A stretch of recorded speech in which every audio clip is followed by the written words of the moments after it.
katika maisha ya wanadamu. Na tunasema kwamba wazi Yesu alikufa msalabani na akafufuka siku ya 3 parachute kanonia kwa ajili ya kumsamehe mwanadamu, kumtoa katika dhambi na kumtoa katika mauti. Kristo ni hai, Kristo anaangaza hata sasa. Yohana 1:5 Biblia inasema, naye nuru ing'aa na giza na giza likuiweza.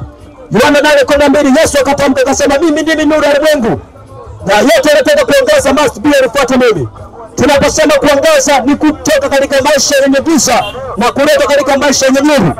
Yeyote atende dhambi na ndani katika maisha potofu ni mtu ambaye anaishi katika giza. Sasa solution ya kusaidia kutoka katika maisha mabaya na kuleta katika maisha yenye nuru ni must be usikize habari njema zenye msamaha, zenye toba, zenye maisha ndani ya mwanadamu. Kristo anaokoa, Kristo anasamehe maisha. Kristo ukimkubali na kumzingatia ndani ya moyo wako, maisha yako yatakuwa ni salama, ujana wako utakuwa ni salama, familia zako itakuwa ni salama. Watu wengi sana kwenye ndoa zinaharibika, ndoa zinakufa kwa sababu hawajamtangulisha Mungu katika maisha yao.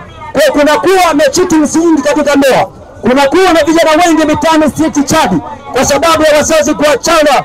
Na hiyo yote inatokana kwa sababu waliingia katika maisha ya family pasipo kumtangulisha Mungu ndani ya maisha yao. Kristo anatoa msaada na anatoa nguvu ndani ya maisha ya mwanadamu. Kwa yeyote amsadikia na kumwamini atakuwa na uzima wa maisha wa milele. Mama habari. Yesu anakupenda. Bila shaka unampenda Yesu. Mungu abariki kazi ya mikono yako. Akukumbuke katika kazi yako. Kupitia kazi ukalisha familia na watoto wakasome vizuri. Katika jina la Yesu Kristo. Amen. Barikiwe. Karibu chungwa 100. Karibu chungwa 100. Yesu anatoa uzima. Yesu anasamehe. Yesu anatakasa. Yesu anasamehe maisha ya wanadamu. Wakazi wa katika soko zuri hili. Wakati wa jioni unapomalizia kuuza na wewe bwana tafuta usafiri kurudi nyumbani. Kama vile unavyotafuta usafiri kurudi nyumbani, na ndivyo duniani tulivyo wasafiri. Na bahati mbaya kila mtu anabeba mzigo wake kichwani.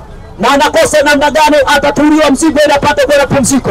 Yesu anasema kwenye Mathayo sura ya 28, anasema njooni kwangu ninyi nyote, kuna 28. Njooni kwangu ninyi nyote msumbukao na wenye kulemewa na kila mzigo, nami nitawapumzisha. Kuna aina mizigo mingi ambayo Yesu Kristo anasemea. Wengine ni mizigo uraibu wa ulevi mwatesa. Wengine tu ni kukosa amani ndani ya maisha yake.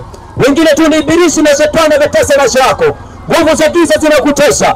Leo hii jioni ya leo kama ambavyo jioni inapozidi kutindika, na ndivyo Kristo anapokuja kwenye soko na kuangazia habari njema. Yesu anatoa uzima. Yesu anatoa msamaha. Yeyote msadiki Yesu Kristo atakuwa na uzima ndani ya maisha yako. Korinto 2:17 Biblia inasema, hata amekuwa mtokeo ndani ya Kristo anakuwa kiumbe kipya. Ya kale yanapita na tazama mambo yanakuwa mapya. Ya kale yanapita na tazama mambo yanakuwa mapya. Kila msadiki Yesu Kristo anatolewa katika uumbaji na anatolewa katika umbe wa kutenda dhambi, katika ile hali ya utendaji wa dhambi. Analeta katika hali ya kutenda mema na kumfikiria Mungu ndani ya maisha yake. Mtu mmoja jina lake anaitwa Nikodemo kwenye Yohana sura ya 3 akamfuata Yesu Kristo akamwambia, Bwana, unawezekanaje mimi kuingia mbinguni? Yesu akamwambia Nikodemo, sikia, usipozaliwa mara pili hakika Yesu Kristo uzima milele. Nikodemo anamwambia Yesu, unawezekanaje mtu mzima kuzaliwa tena mara pili? Yesu akamwambia, kizaliwacho na wewe ni roho, kizaliwacho na mwili ni mwili. Achana na maana hii, mwanadamu anazaliwa kutoka kwenye tumbo la mama hana uwezo wote wa kushinda dhambi. Unahitaji uwezesho wa kimungu ndani ya maisha yako. Na dhambi ndio kitu ambacho kitamfanya mwanadamu asirisi pepo. Na kwa nguvu zako huwezi kushinda dhambi. Na bahati mbaya dhambi yangelika kama una PhD, una master, una theolojia, una bachelor kwenye akili yako. Haitaangalia kama una fedha au una mali. Na bahati mbaya Mungu hatauliza kwamba umepiga maokoto kiasi gani duniani. Hatauliza kwamba umejiwekea akiba benki ya M-Pesa, DB, Equity, pesa kiasi gani. Mungu atasema habari hizi, nilikupa maisha miaka 70, 60 au 80 duniani. Ulitumiaje hayo maisha? Uliyatumaje? Hatauliza kwamba nilikupa maisha, kwa nini kufungua mtumba kwenye ile soko? Kwa nini kuuza nyanya kwenye ile soko? Maana alijua maisha ya uzaji wa nyanya au mitumba yana mwisho. Lakini maisha ya milele, yani nafsi ya mwanadamu haina mwisho. Hiyo ikishakufa inasubiria hukumu siku ya mwisho. Sasa kwa hivyo rafiki yangu, Yeremia 11:29 Biblia inasema, maana najua mawazo ya wanadamu, asema Bwana, ni mawazo ya amani, kuwapa tumaini na faraja katika siku za mwisho. Yani mawazo yanatuwezesha Mungu ni mawazo mema, kutupa tumaini na faraja katika siku ya mwisho. Aha, kumbe Mungu hapendezi na kifo cha mtu mwenye dhambi. Anataka wote afikirie toba, anataka wote afikirie neema, na kusamehewa dhambi. Sasa je, tunasamehewaje dhambi? Tunapataje msamaha wa dhambi? Yesu Kristo alishalipa yote msalabani. Akabeba msalaba kuelekea Golgotha, fuvu la kichwa, akiambia Wayahudi mtaniua, lakini siku ya tatu nitafufuka. Wakazani kwa Yesu anaongea uongo mwanaume, wakamsurubu, wakampiga mijeledi. Kanzu ambayo Yesu alivaa ikageuka kuwa damu. Wakiwa Golgotha, ile kanzu akaipigia kura. Bwana alijua kanzu ya Yesu ilikuwa ni kanzu yenye maajabu. Naambiaga watu niko Pemba, niko Unguja, niko Lindi, niko Dar es Salaam.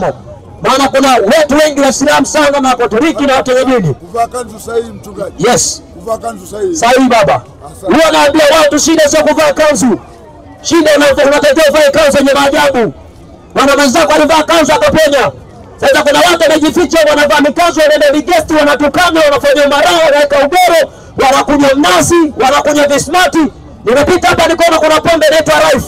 Kuna mzee mmoja ametoka kubombea hapa. Rife imemraifisha. Kakongoroka vibaya. Akamwambia mtumishi, Rife sitaki kwa sababu hainipi maisha. Nikamwambia nafasi ya kupona nayo sasa. Hapo kwenye kijiwe cha bajaji. Imetoka muda huo. Mtu mmoja amekuwa mrefu Rife. Kampa Yesu maisha. Nikamwambia Rife inapatikana ndani ya Yesu. Sasa kwa sababu Yesu anaiana kuleta dini. Mwanangu barikiwe. Yesu akuleta dini duniani.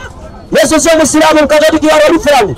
Bali kwa kila yeyote atakayemwamini Yesu atakuwa na uzima na atakuwa na ondoleo la dhambi ndani ya maisha yake. Wewe hataogopa naye kuhubiri kijana. Hebu twende.